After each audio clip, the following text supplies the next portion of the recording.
I returned a birthday gift I got from my boyfriend after he insulted me about my colorful past. So my boyfriend Jake and I had been dating for about 8 months, and his birthday was coming up. I wanted to get him something really special, because things had been going so well between us. Huff. I spent weeks thinking about what to get him, and I finally decided on this vintage leather jacket I found at this little boutique downtown. It was expensive, like $300, which was basically my entire paycheck from my part-time job at the coffee shop. But he mentioned wanting a leather jacket so many times, and this one was perfect. It was brown leather, not too shiny, kind of worn, and just right. The store owner even told me it was from the 70s. I was so excited to give it to him. I wrapped it in this nice box with a bow and everything. His birthday fell on a Saturday, so I planned this whole day for us. I made breakfast his favorite, blueberry pancakes, and we went to this hiking trail he'd been wanting to check out. Everything was going perfectly until we got back to his apartment and I gave him the gift. He opened it, and his face just lit up. He put it on immediately and was looking at himself in the mirror, telling me how much he loved it. I was feeling so proud of myself for picking out something he actually liked. But then his roommate, Marcus, came home with a couple of friends, and they all started complimenting the jacket. One of them asked where he got it, and Jake pointed to me and said, "I bought it for him." That's when this guy, Trevor, who I'd met a few times before, made this weird comment about how I must have good taste, since I've been around the block a few times. I felt my stomach drop, but I tried to laugh it off. Trevor kept going, though, making these comments about how girls with experience always know what guys want. I could feel my face getting hot, but I didn't want to cause a scene. Then Jake, instead of telling his friend to shut up, actually laughed and said, "Yeah, she definitely knows her way around." Everyone started laughing, and Trevor was like, "Bet she knows a lot about leather jackets from all the bikers she's dated." I just stood there frozen because Jake knew about my past. When we first started dating, I'd been completely honest with him about the fact that I'd had more relationships than him. I dated maybe 6 guys before him, which isn't even that many. But Jake had only had one serious girlfriend Before me. I told him because I wanted to be honest, and he said it didn't matter to him. But now he was sitting there in the jacket I bought him, letting his friends make jokes about it. The worst part was when Marcus said something about how the jacket was probably picked out based on professional experience, and Jake didn't say anything. He just kept smiling. I waited for him to defend me, to tell them to stop anything, but he just sat there. Finally, I couldn't take it anymore. I walked over to him and said, "Can I talk to you for a second?" We went to his room, and I asked him why he didn't say anything when they were making those comments about me. He actually had the nerve to tell me I was being desensitive and that it was just guy talk. He said I shouldn't have told him about my past if I didn't want him to mention it. I couldn't believe what I was hearing. I told him that wasn't the point. The point was that he was supposed to have my back, not join in on making fun of me. That's when he said the thing that made me see red. He goes, "Look, it's not like they're wrong. You do have more experience than most girls our age. Maybe if you didn't want people commenting on it, you should have thought about that before being so colorful." Colorful like my past relationships were some kind of rainbow of shame. I just stared at him for a minute, and then I said, "Take off the jacket." He looked confused and asked, "Why?" I said, "Because I'm returning it. Take it off right now." He started backtracking saying he didn't mean it. Like that. But I was done. I made him take off the jacket, folded it back up in the box, and walked out. His friends were still in the living room, and they all went quiet when they saw me carrying the box. I'm pretty sure they heard us Arguing. I drove straight back to the boutique, and thankfully they had a good return policy. The store owner remembered me and asked if there was something wrong with the jacket. I just told her it wasn't the right fit. When I got home, Jake had texted me like 15 times saying he was sorry and that he didn't mean it, but the damage was already done. He called me later that night, and I let it go to voicemail. The Next few days were a whirlwind of mixed emotions. I kept thinking about how excited I had been to give Jake that jacket, how proud I felt that I had picked something he truly loved, and how quickly all of that pride turned into anger and disappointment. Every time my phone buzzed with a text from him, I had to resist the urge to throw it across the room. I wasn't just hurt by what his friend said. I was hurt that Jake, someone I trusted and cared about deeply, didn't have my back when it mattered the most. It was like all those months of honesty, of being vulnerable about my past, were dismissed in an instant. I spent that evening talking to my best friend over the phone, recounting everything, and she kept repeating that I had done the right thing. She said if he couldn't respect me in front of his friends, he wasn't going to respect me in the long term. Her words kept looping in my mind, reinforcing the decision I had already made in anger, but also in self-respect. The next morning, I decided to take some time for myself. I went for a long walk through the city, the box with the jacket still sitting unopened on my dresser, the streets empty and crisp, the kind of quiet that lets you think Clearly. I replayed the scene over and over, imagining what I could have said differently, how I could have defended myself without losing my cool. But every scenario ended the same way. Jake would have still laughed, still sided with his friends, still made me feel small. I realized then that this wasn't just about a birthday gift or a jacket. It was about trust, loyalty, and mutual respect in a relationship.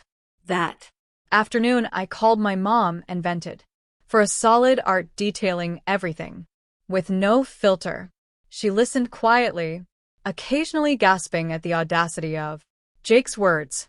She reminded me that material gifts could never buy love or respect, and that my feelings were valid.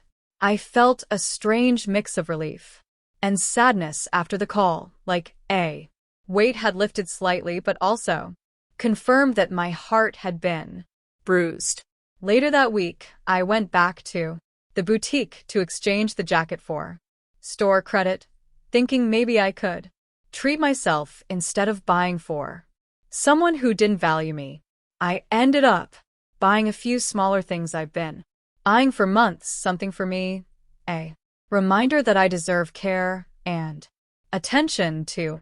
Meanwhile, Jake kept texting, apologizing, promising he'd make it up to me, that he didn't mean it the way I took it. I ignored most of the messages, only reading them late at night when I felt weak, then closing my phone quickly before replying. I realized that forgiveness wasn't something I could give lightly. It had to be earned. That weekend, a mutual friend invited both of us to a small get-together. I debated whether to go, knowing Jake would be there, feeling a mix of dread and curiosity. I decided to attend, but only for a short time. At the party, he approached me cautiously, trying to joke, trying to act normal, but I was polite and distant. The discomfort was palpable, and I could tell he sensed it. I watched him interact with others, trying to gauge whether he truly understood the gravity of what happened, and Honestly, he didn't. It was clear that his ego and fear of embarrassment outweighed the hurt he caused. After that night, I realized I couldn't continue investing in someone who didn't respect me in the moment of vulnerability.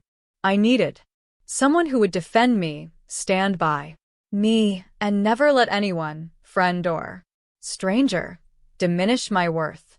Over the next month, I focus on myself, spending more time with friends, working extra shifts to save money, and diving into hobbies I neglected while wrapped up in the relationship.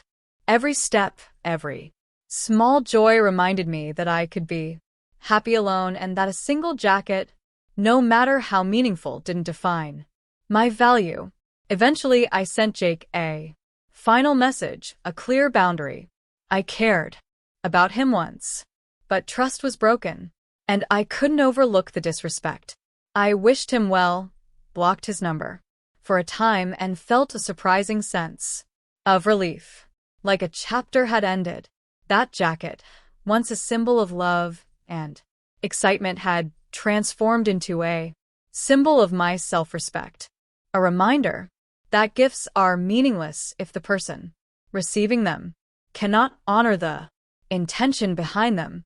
I learned that day that respect and loyalty matter more than grand gestures, and that protecting your dignity sometimes means walking away, even from someone you thought you loved. The leather jacket sat in my closet for a week before I finally returned it to the store, leaving it there as a tangible representation of letting go, of reclaiming my time, my money, and most importantly, my self-worth. Months later, I laughed when I thought back on it, realizing the experience had taught me a valuable lesson about boundaries, honesty, and the importance of being with someone who sees your past as part of your story, not a punchline for friends' jokes. I never regretted returning that gift. It was the moment I chose myself, and that decision rippled into every part of my life, teaching me to never settle for someone who doesn't protect you the way you deserve. Story: Do I turn 70 on a gray Tuesday evening? The kind of quiet, heavy day where even the sky feels tired, but age never bothered me. What bothered me was this. At 70, I felt more forgotten by my own daughter than I ever did serving 20 years in the United States Navy. That morning, my daughter, Melissa, called. Not lovingly, not warmly, not even kindly. Not just, "Dad, dinner at 6 o'clock. A few people are coming. Please don't wear anything old," as if that was something I had control over. Still, I went because fathers always go, especially fathers who serve their country and came home to raise a daughter alone after losing their wife.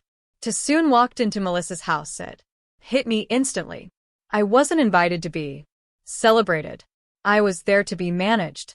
The living room was full of her friends and coworkers, young professionals in her 30s who cared more about wine labels than real conversation. Their laughter was loud, practiced, and hollow. Melissa approached with a tense smile tightly stretched across her face. "Dad, sit over there. I'll bring your cake later." Over there was a chair in the corner. Not near the table. Not near anyone. Away, hidden like an outdated decoration. She didn't want people to notice. I lowered myself into the chair slowly, my knees still a little stiff in my service ears, and leaned my cane against the wall. As I sat, my fingers brushed something in my coat pocket. My navy pocket watch. Old silver, the front engraved with the words, "For courage, for love, come home to us." My wife gave it to me the night before my first deployment. The glass cracked when I survived a blast in the Persian Gulf. I kept it with me every day since. I checked the time, 6:08 p.m., but the crack in the glass always made the minute hand tremble. A reminder that some breaks never heal fully. Dinner began without me. Melissa's friends filled the room with stories of promotions, cruises, and overpriced gems. No one noticed me. I didn't mind. Silence. Navy men learned to live inside. It But this silence wasn't peaceful. It Was empty. The kind of silence you feel when you realize you're only present out of obligation. Halfway through dinner, I raised my glass. If I could say a fewer. Melissa's hand shot out and gripped my wrist, her smile fixed for the room. Her whisper sliced like a blade. Dad, please. Don't embarrass me. Just don't talk. Right now. The grip hurt more than I expected. Not physically, emotionally. She pulled a folder from behind her and slid it onto my lap. Sign these after a cake. It's nothing big, just some papers. I opened it. My heart sank. Power of attorney documents. She wanted control of my home, my healthcare, my bank accounts, my decisions on my birthday in front of her guests. After all I sacrificed, after decades of service, after losing her mother, after raising her alone. Her mother wrote a message for the moment Melissa became someone her mother feared she would become. Slowly, Melissa whispered, Dad, please don't read that. But I already knew the truth wasn't meant to stay hidden. Melissa's fingers tightened around the thin slip of paper as if holding it could stop time itself. But time has a way of revealing everything, especially when a cracked navy pocket watch sits on the table, ticking unevenly, reminding everyone that yours pass. But truth doesn't. I could see in Melissa's eyes that she already knew what the second letter contained. Not the words, but the truth. Her mother had loved her fiercely. Her mother had warned her gently. But her mother had also been honest to a fault. Melissa whispered, voice barely holding together. Dad, please, not the second one. I don't think I can handle it. I held her mother's pocket watch in my palm. The cracked glass shimmered under the dining room lights. The crack came from a blast I survived during my Navy service. I'd always kept it not to remember the explosion, but to remember who was waiting for me back home. My wife and Melissa. Now the same watch reflected the tears on my daughter's cheeks. I opened the second slip slowly, not out of anger, out of duty. Her mother wrote this with shaking hands during her final days. A warning, a prophecy, a plea. I unfolded it. Melissa squeezed her eyes shut. But I read the words aloud. Melissa, if your father is reading this, it means you have wounded him in a way I prayed you never would. Melissa inhaled sharply. Her friend stared at her with widened eyes, realizing they have walked into a family reckoning they were never prepared for. I continued. You have your father's strength, but you also carry my deepest fear. That pride will one day blind you to the love that raised you. Melissa covered her mouth as another tear fell. Your father's home is not an inheritance to be claimed early. It is the monument of a life he fought to build through war, through grief, through raising you alone. A few guests whispered quietly.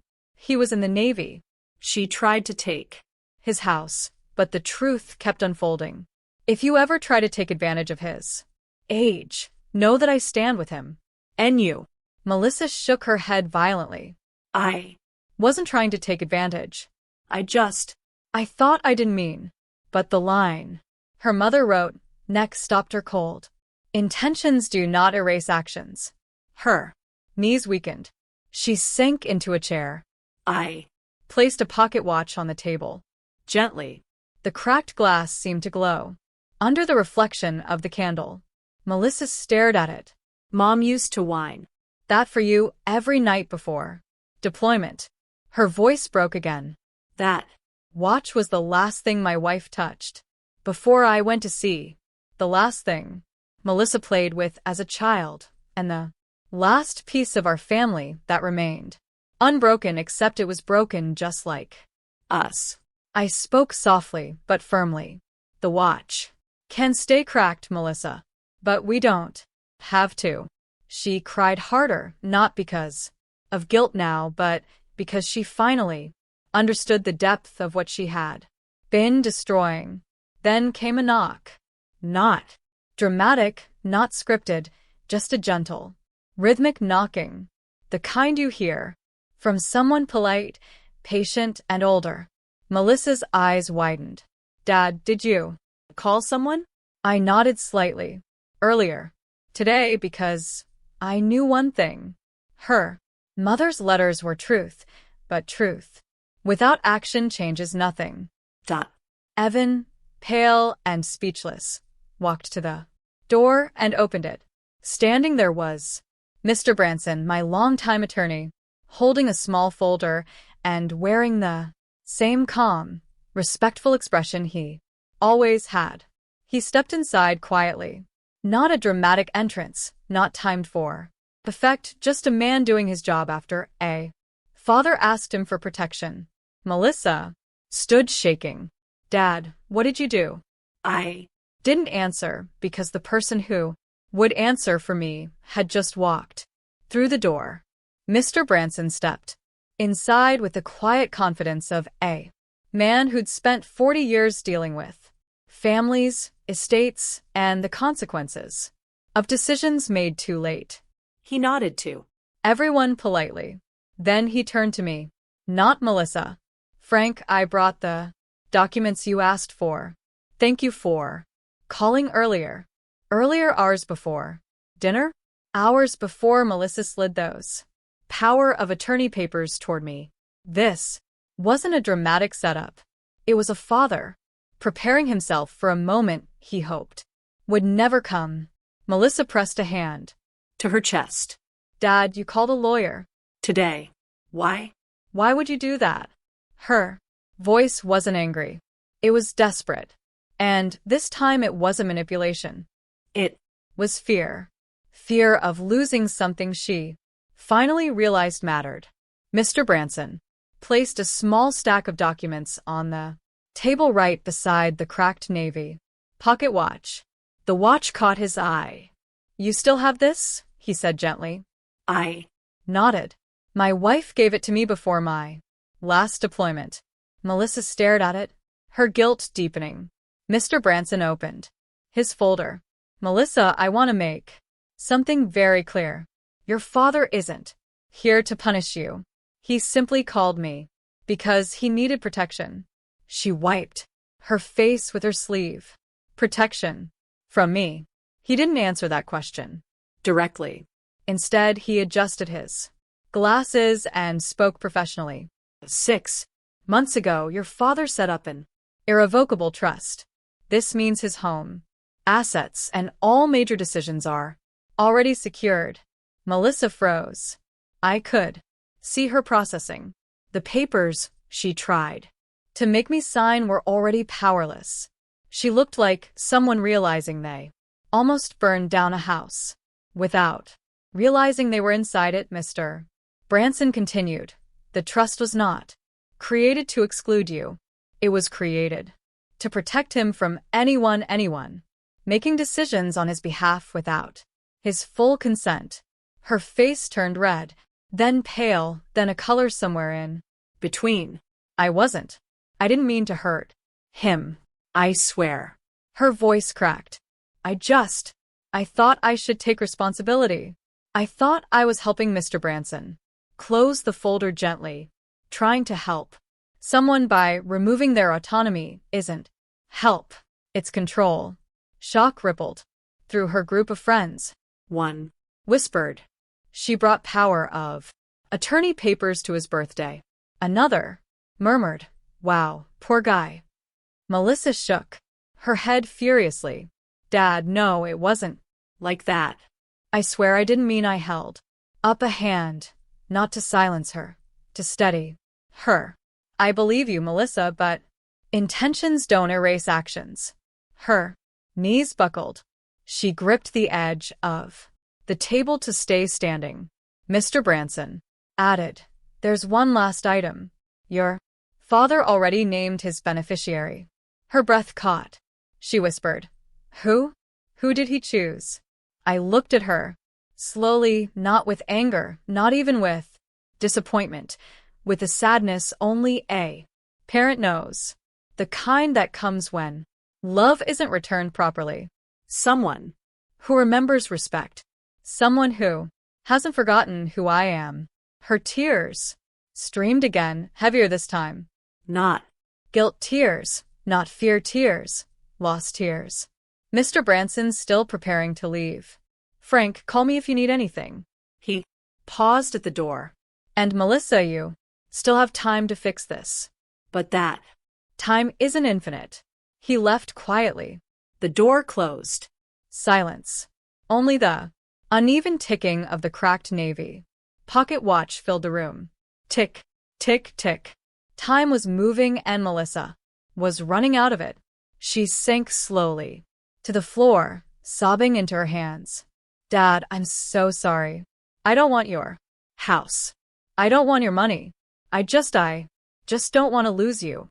Her friend stepped away, giving her space. Evan stood behind her, unsure of how to help. The pocket watch ticked again, and as I looked at it, cracked but still working, I realized something. You don't throw away what's broken. You repair it.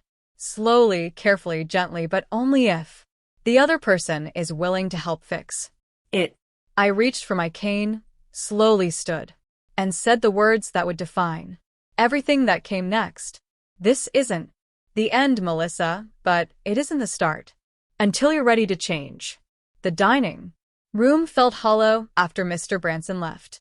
Not silent, but stripped of all the noise that had filled it before.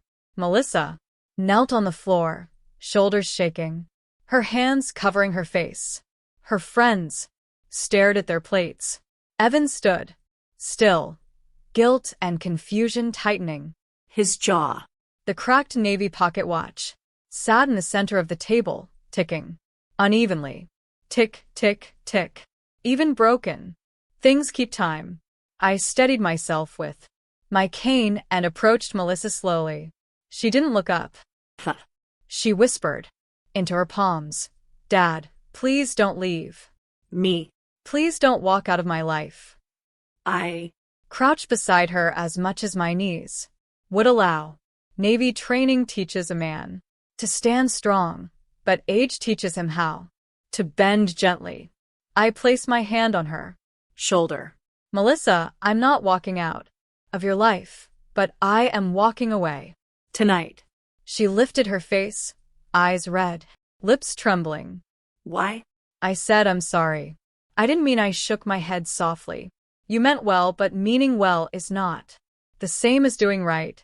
Her tears kept falling, but I saw something new there. Not guilt, not fear, humility. The thing her mother had prayed she would rediscover. Her friend stepped back, respectfully, as I stood again, leaning on my cane. Evan finally spoke, his voice low. "Frank, I'm sorry I didn't stop her. I should have known better." I nodded. "It's not your burden, son. It's hers." Before leaving, I reached for the pocket watch. The crack across the glass shimmered under the lights, bending the reflection of everyone in that room. A perfect metaphor. I held it out toward Melissa. She looked at it like it was a relic. "Dad, that's Mom's. You never let me touch it after she passed." I nodded. "Because your mother wound this watch for me every night before deployment. And when she was gone, you were too young to understand what it meant." Her throat tightened. I placed the watch gently into her hands. She flinched in surprise. "Dad, why are you giving me this?" I closed her fingers around it. "Because if you're ever going to fix what you broke, you'll need to remember who you were before pride got in the way." Her tears splashed onto the cracked glass. The crack didn't vanish, but Something inside her did. Huh. Her voice was barely a whisper. Dad, I'll change. I swear. Just please don't close the door on me. I gave one small nod. I Won't close it, but I can't hold it open. For you either. She broke again, but not in a destructive way, in a healing way. I turned, leaned on my cane, and walked toward the door. No dramatic exit, no slamming, just quiet steps of a man who had loved deeply and had finally chosen to protect himself, to do before. Stepping out, I said, when you're ready, to be the woman your mother believed would become, come find me. And then I left. The door closed softly behind me. 3 months later, winter melted away, giving way to a softer spring. I spent my mornings fishing and my evenings repairing an old birdhouse my wife once decorated. Life was quiet, not lonely, just peaceful. Then one morning a soft knock at my door. Not rushed, not desperate, a humble knock. I opened the door and froze. It was Melissa. No makeup, no polished clothing, her hair tied back simply. In her hands a sealed envelope, a photo of us from her childhood, a document terminating her attempt at power of attorney, and the navy pocket watch cleaned, polished, the glass repaired, the crack was gone. She handed the watch back to me with both hands, the way someone gives back something sacred. Dad, I fixed it, and I fixed myself, too. Her voice trembled. I began therapy. I stepped back from work. Evan and I talked for hours. I read Mom's letters 100 times. She looked up, tears in her eyes. I came here not to take anything, not to be forgiven instantly, just to ask if I can start over. I took the watch slowly, feeling the smooth repair glass with my thumb. Then I looked at my daughter, not the woman who tried to take control of my life, but the girl who once waited by the window for me to come home from deployment. I opened the door wider, not all the way, but enough. Come in, Melissa. We'll start with coffee. She exhaled, a release of all the mistakes, pride, and fear she'd held for years. We walked inside together. The pocket watch ticked again, smooth, steady, whole. Just like us. Broken ones repaired. Slowly, but still capable of keeping time. If this story moves you, if you felt the betrayal, the justice, or the redemption deep inside, please take a moment to hit like. It tells me the story mattered. Share your thoughts in the comments. Your words don't just echo, they inspire the next story. And if you believe in stories that stand for truth, loyalty, and poetic justice, please subscribe to this channel and turn on the notification bell.